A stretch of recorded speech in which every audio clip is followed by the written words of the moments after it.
আসসালামু আলাইকুম বন্ধুরা।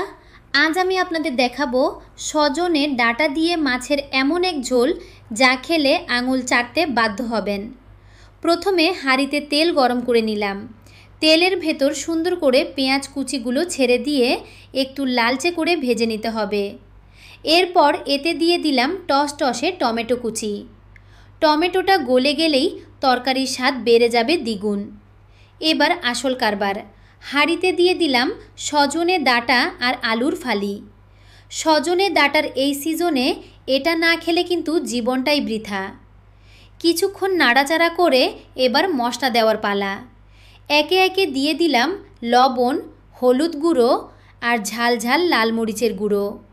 সব শেষে দিলাম ধনে আর জিরে গুঁড়ো। মশলাগুলো সবজির সাথে একদম মাখামাখি করে কষিয়ে নিন। সবজি কষানো হয়ে গেলে পরিমাণ মতো জল ঢেলে দিন। ঝোল যখন টকবক করে ফুটতে থাকবে তখন আগে থেকে মচমচে করে ভেজে রাখা মাছের টুকরোগুলো সাবধানে ঝোলের ভেতর ছেড়ে দিন। মাছগুলো ঝোলের সাথে মিশে যখন মাখা মাখা হয়ে আসবে তখনই বুঝবেন রান্না তৈরি।